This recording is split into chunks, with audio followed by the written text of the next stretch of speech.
Hey people, how you doing? This is Judith. Welcome to my channel, Judith Alohaba. And before we go on, please subscribe to my channel and let me get to hear on the comment section what you think about this video. Today we are talking about healthy you, and we want to talk about fibroids. And what are they? Have you been diagnosed with fibroids? And do you have fibroids? If you do, please let us know how you're managing your fibroids. Have you undergone any form of surgery? Well, fibroids are growths. For you who is new here and you want to learn more, fibroids are growths within your uterus. They grow within your uterine wall, and they are tumor-like, or rather they are tumors. Actually, they are benign tumors, but 1 in 10,000 of these benign tumors will grow to become a cancer. And that's why it's very important as a woman to take care of your health. So please give me a like and subscribe to my channel. As we go on, what makes fibroids such a big issue? Number one, fibroids suck up your blood. Yeah, they're like vampires. Anyway, fibroids rely on blood supply for them to grow. So you can imagine your body system is feeding these growths with your blood, and as they grow bigger, the more the demand for blood. And so you find that your HB or your hemoglobin level keeps going down because you're basically feeding these growths. And what is contributing to them growing? It's your estrogen. Estrogen is a hormone. We women have that hormone. It's that happy hormone.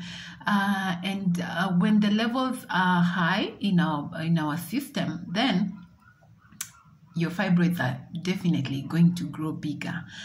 But what makes your estrogen levels go high? Because ideally we should be able to maintain a balance, but most of the times we get hormonal imbalance due to stresses. We get a lot of hormonal imbalance due to disease.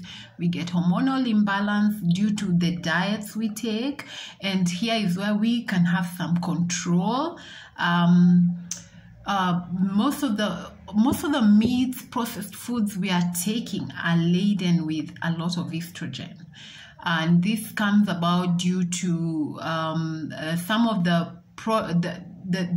process of bringing about the product. Meaning, some of the red meats we are taking, the animals were fed on processed foods for them to be healthy, for them to be healthy, so that the farmer can sell them and they get to our markets. So when we are eating these products, we are actually contributing to estrogen increase in our system. And when this happens, then you're just feeding your fibroids with food for them to grow. Processed sugars, a lot of dairy foods, fatty foods also contribute to your fibroids growing bigger. So what to do? Your doctor has already given you an option. Either you go and have your fibroids removed through a process called myomectomy, where they just remove the fibroids, or you have your whole uterus removed through a process called hysterectomy, and this is when the fibroids are too many and they are posing more of a danger to you than health. There are other places where the doctor will suggest some injections for you, and probably I'm speaking to you as a person who may not want any of these remedies and you just want to live healthy. Well, I hope you've already cut down on the processed foods, you've cut down on sugar, you're probably taking natural honey, molasses, doing a lot of berries because they are rich in B complex, and B complex has been seen to sort of reduce the size of fibroids. But if not, and you would want to go the supplement way, and I'm happy to let you know that AG Nutrition have a very, very wonderful supplement that can take care of you because it's laden with mixed berries. We have the blackberry, the elderberry, the blueberry, which are all rich in B complex and flavonoids. Something that's very fantastic for you to manage your fibroids. And in addition to that, you need to live a healthy life, do a lot of exercise if you can. If you're not someone who loves the gym, then it's time you start taking a walk at least every day or every morning, or when you wake up, have a skipping rope and just do some jumps, do some cardio to make sure you have your blood circulating well in your system. Remember, this is Judith Aluhaba. Please subscribe to my channel and give me a thumbs up. And as we continue, we want to make sure that you live healthy. So make sure you have your appointments with your gynae on check.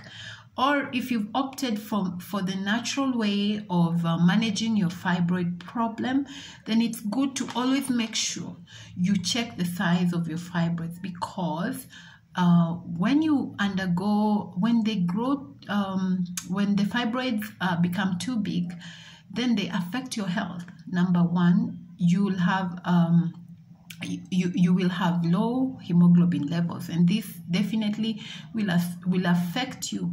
When you have low hemoglobin, then other problems set in. You're not able to do your work effectively because you're forever tired. You have a risk of having low oxygen into your organs. You have a risk of contracting other diseases. You become anemic. And as you even take other medications, make sure you read your label and you know what effect those kind of treatments have on you. Because some treatments, if you're taking them as a young woman and they have an effect on your ability to conceive in the future, then you may be affecting yourself in terms of your future life. So it's always good to get to know what kind of treatments you want to get on. But the best thing is check on your diet. Start on a supplement that's going to provide you with good vitamin B complex. That would be the ideal thing for you if you have fibroids. And most of all, don't live a sedentary life. Watch your weight, watch your stress levels, and keep it healthy. Thank you for tuning in to my channel. This is Judith Aluhaba. Hope to see you in the next video. Bye.